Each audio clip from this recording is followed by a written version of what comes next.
Aforementioned Disability. A large set of unfinished stories by BleedingEquine. Part 3. Chapter 10, Snails in a Bad World, with 357 words.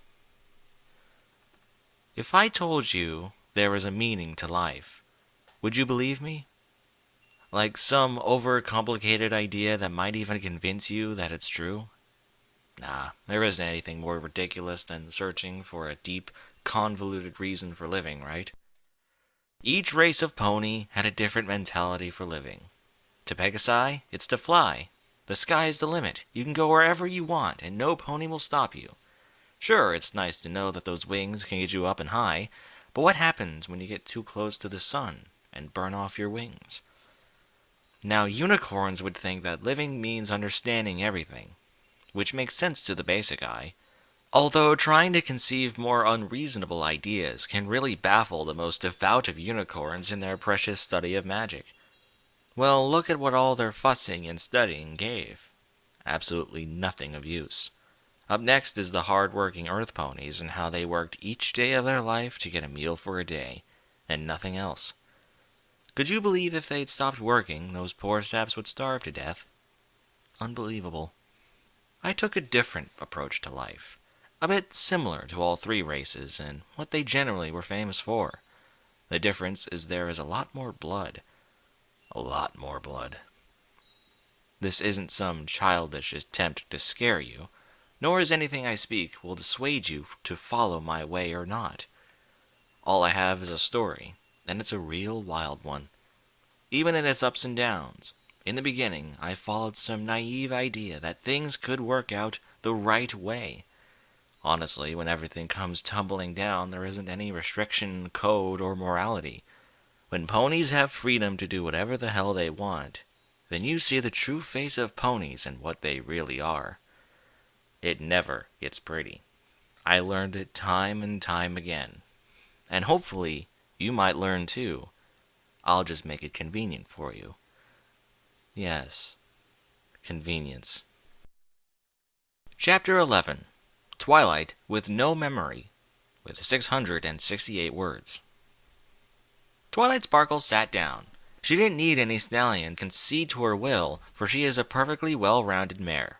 No pony would dare doubt her presence as she sat staring at the moon in its luminous glory. Its glaring light is definitely something to behold.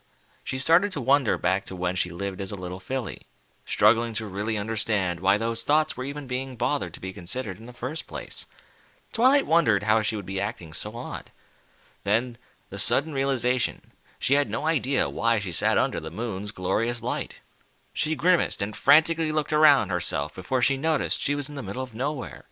No sign of civilization and its artificial landscape of concrete, metal, and energy. Fear filled her mental gullet. The idea that her memory is vacant raised many questions. Looking around herself, dust and sand dunes could be viewed throughout as her eyes adjusted to the dark. The ground began to shake viciously, and the sand drove down deeper into a crevice below her. She shrieked from the sudden and unexpected sand that slid down into a cavernous hole that looked like it could swallow her whole. Twilight climbed quick to avoid her doom, so her existence was not cradled in the sands. Each hoof forward raised her higher towards safety until she gasped for breath on the solid dry dirt. She stood up and peered deep into the place that could have been her final rest. A form emerged from the sand hole, quick, and a loud tremor gave at its exit. A bipedal form with differing body parts and a goat-like head levitated in the air. He gained proper footing on the sand and watched Twilight Sparkle run for her life. She didn't know what that thing was, but she needed to get away. In an instant, the figure appeared right in front of the frightened equine, causing her to fall on her butt and slide closer. "Hello there, Twilight. Are you ready?" he said with his arms crossed. "Ready for what? Who are you?" "Oh, of course. I forgot that I made you forget your past. Well, let me explain before you freak out again. I'll make sure to be as clear as water." He coughed a few times and breathed a deep breath. "You see, Twilight, for the past few months, you have been looking for a suitor to be with." Twilight watched, confused. "You were once a princess under the tutelage of Princess Celestia. You know what? Let me get to the point. You couldn't find any pony, so you asked me in desperation to impregnate you from how ugly and worthless you thought you were.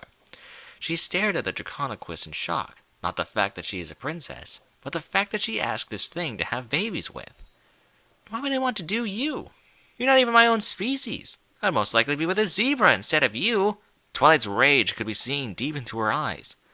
Look, you asked me personally not to give you any details. You just wanted me to knock you up and then reverse back to your memory. I even transported us to a nice scenic desert to get jiggy with. It's really not so bad. Well, how do I believe you? How do I know you're not tricking me? Said Twilight angrily. Discord pressed his fingers between his eyes.